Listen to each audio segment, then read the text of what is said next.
Welcome to Rick's Corner. First of all, I want to thank all of you viewers for being so supportive of Rick's Corner. The emails that I've received are overwhelming. I had no idea when I first started this how popular it was going to become. Not only for bodybuilding fans, but wrestling fans and just people in general. I have people on Facebook that tune in who say they got to hear what's on Rick's Corner next. I had no idea, but I'm thrilled to death that it's really taken off how it has. And I owe you all for being such great supporters, and I'm going to continue to give you good stories and good people I'm going to interview. Well, the talk of the town usually in bodybuilding is Arnold, but there were other guys like Dave Draper, Franco Colombo, Frank Zane, and many, many more. However, Arnold was the leader of the pack, and many of you like to know his training methods. Well, I'm going to hit on back today, because that seems to be a good point, and he had an excellent back. But I want to first say, we used to do chest and back together. We would superset them. Bench presses and chins, inclines and pull downs, seated pulls.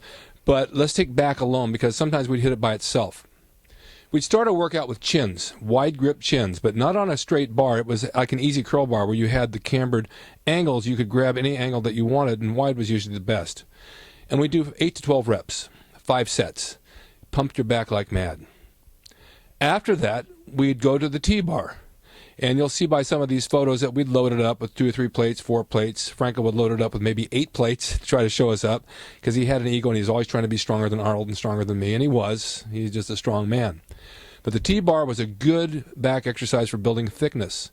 And the secret to it that Arnold used was you stretched all the way forward to really extend the lats and then bring it into the waist and then flex them as you come in.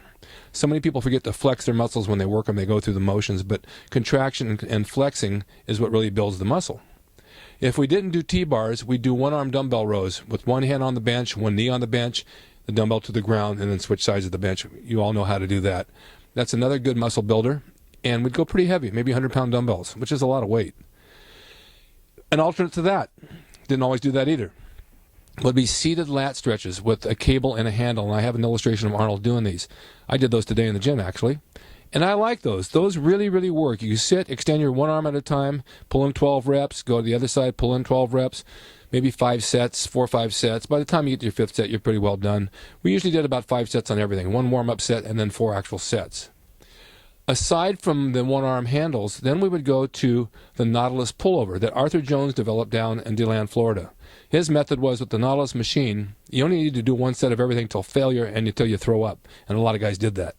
I don't like to vomit. It makes me sick. So, and I'm sure all of you feel the same. So we incorporate it with our workout, and I have a photo that I'll bring up with this. It was a little different because the ones they have today have handles that you can pull down. We used to cup our hands in the front, lace the fingers, and bring it down to our stomach and then extend up overhead with it. And when you brought it down and really cramped it down and flexed your lats, it definitely worked your back really, really well.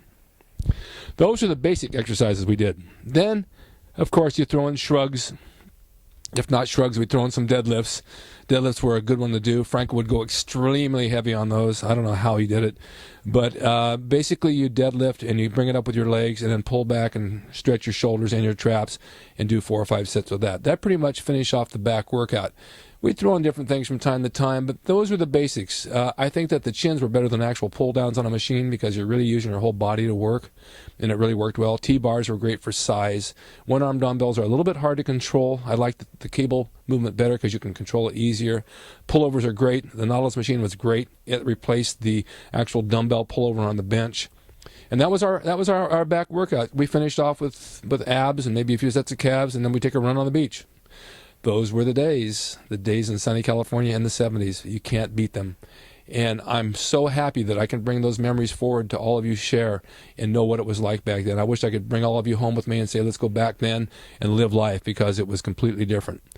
You know, and I used to get a lot of emails saying, what did you guys wear back then? They'd make fun of us. I have pictures of us in just regular old sweatpants with the drawstring, no shoes and no shirt. Joe Gold didn't care if what you wore. You could take your shirt off and pose and work out. Some guys wore posing briefs, and people today laugh at that because who wears Speedos when they're training? Well, you did back then. We lived on the beach. We were 1 block off the ocean. We'd come in, we'd train, we'd go back to the beach and run. Who wore shoes? Who wore shirts? We were out in the sun. We were sun worshipers. You can't do that today in gyms. They don't allow it. But that's what it was like. Even in the 80s, we wore dolphin shorts, and I have so many people who see my videos where I'm pressing 150-pound dumbbells. They like the dumbbells. They think that's great, but why are you wearing those dolphin shorts? That was the style. That was the 80s style then. So that's why we did it. So don't laugh at me and don't laugh at us because we did that. That was part of the trend. I hope you enjoyed this. This is a lot of fun to show with you, and I will bring you back more stuff next time, and I'll probably get into training legs with Arnold because that was a good one. We use oxygen tanks to breathe in between sets. You got to hear about this one. And stay tuned to Rick's Corner when I bring you more and more and more information from the past. Thanks again.